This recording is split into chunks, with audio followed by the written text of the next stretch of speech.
first encounter, I actually don't mind it. I like it.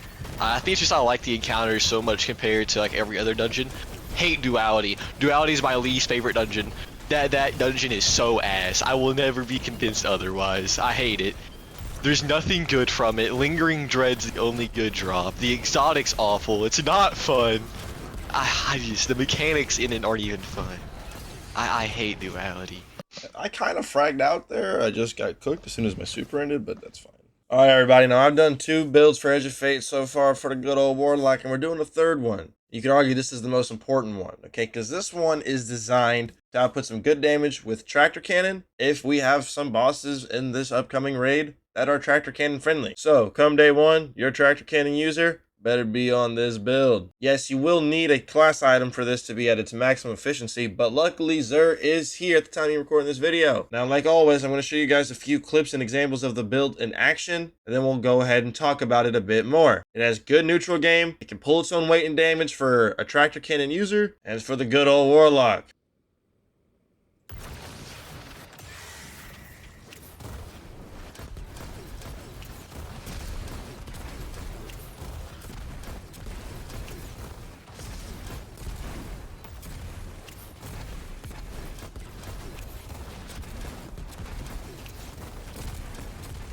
I must say I am liking the amplified buff.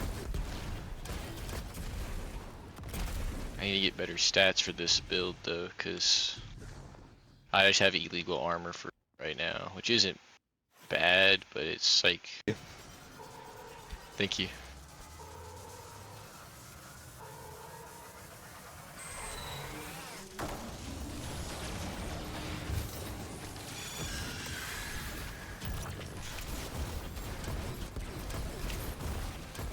I whiffed all 3 of my goldies, bro. They all went straight into his fat ass neck.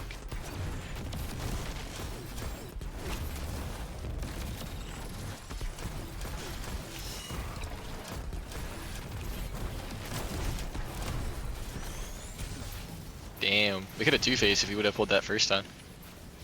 Yeah. It's a little crazy. Because we're like the best to ever do it. Really, bro? Honestly, you want to do a world's first tomorrow, bro? Yeah, Drop the team. Yeah, we'll just do that shit. All right, I'm done. Everyone says to go black. They're lying. It's red. Red is new meta. Heard it here first, fire team. My transcendence is glitched. I'm max transcendence. So they can tell me when not to spend money, because I'm really into that. Hey, you know what? I'm gonna go to college an accountant. So I mean, you know, hit my line. 32K, bro. I don't know.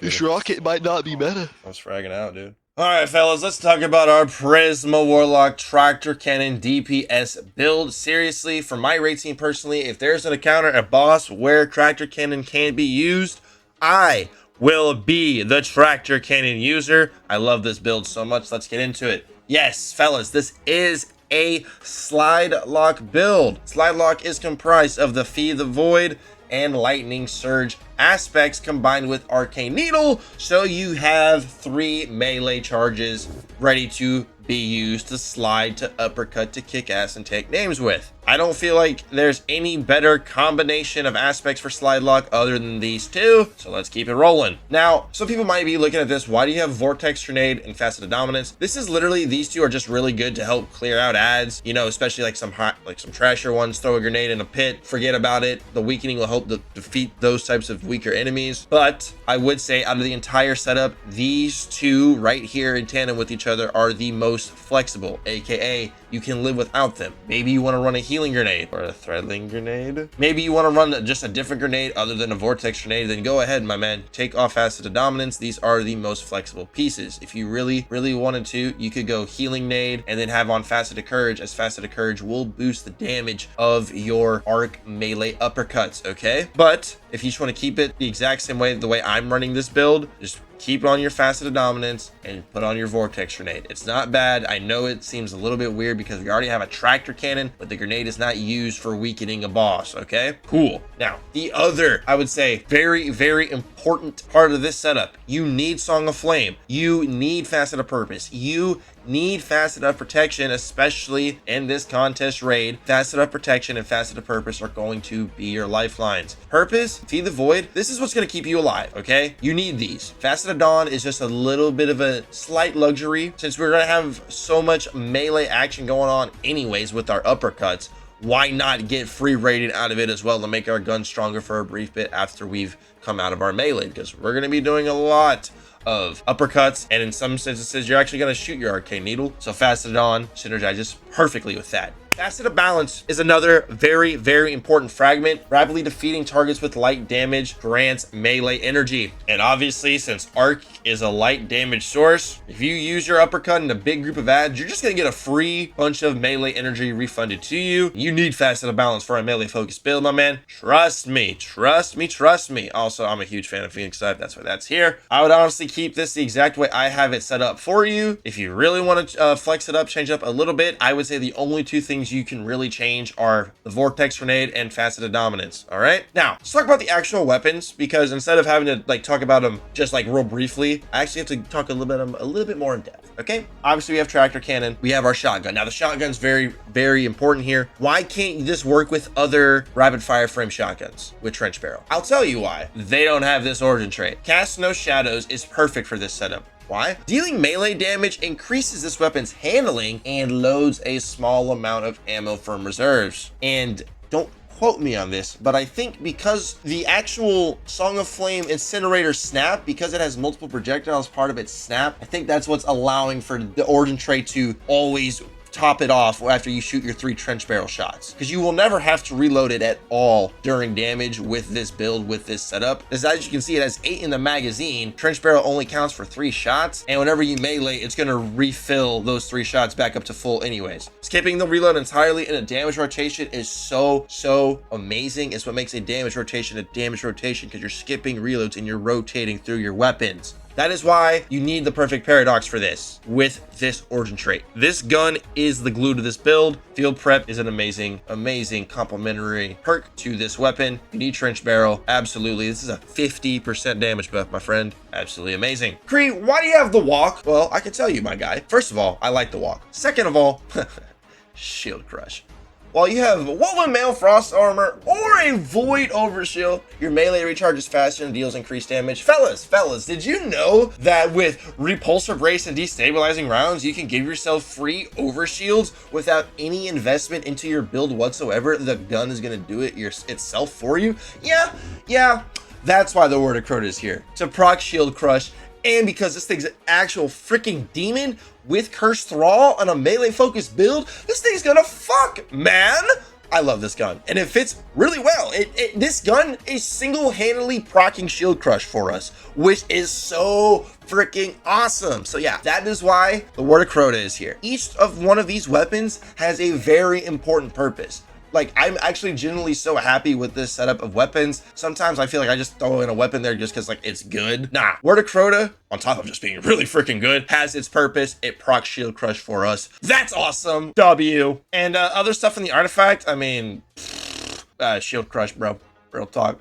You need shield crush. That's about it. And as for the armor, part of the reason as to why we are able to juice out as much damage as we are able to juice out with a tractor cannon being in our heavy slot, our Star Eater class item, my man. This is very important, all right? This is going to increase the damage of our snap melees while we are in Song of Flame. This is important. We need this Star Eater bond to really get the damage going. I'm serious, man. You need a Star Eater bond for this build to truly be in its peak form, at least in terms of getting the damage out, which is a big part of what this build is designed to do. Juice out some good damage for your tractor cannon user. And then in terms of the armor mods, I kind of just dicked around and threw this shit on. Realist of talks. I have on a scav, a little bit of void ammo, like, dude, like, some of these new mods, I don't give a fuck.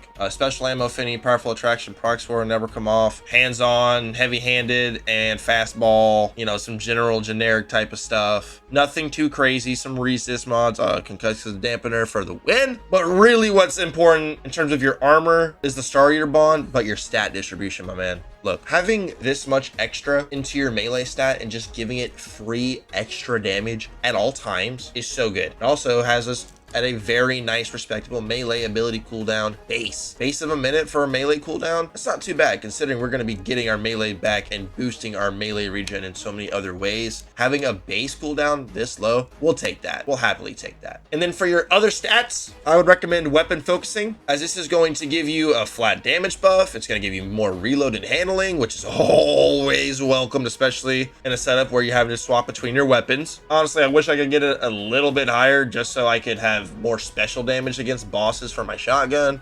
But hey, we'll take it. I know so far I've only put out the 2 solar ones, but I really wanted to get this one out for Tractor Cannon specifically because this is the best debuffing weapon in the game. And since this raid is speculated to have like 4 bosses, surely we get at least 1 or even 2 of them that are Tractor Cannon friendly. And if they are, you put on this build, you go to work. And even if there are no Tractor Cannon friendly bosses, this subclass setup is still an absolute workhorse. You're gonna destroy everything just with this subclass setup alone. Great neutral game, okay? If you don't want to run Tractor Cannon for this, you can still absolutely run just this setup right here with whatever set of weapons you want, man. I'm just giving you the tools, what I used to use to succeed inside of this game with this setup with the Tractor Cannon.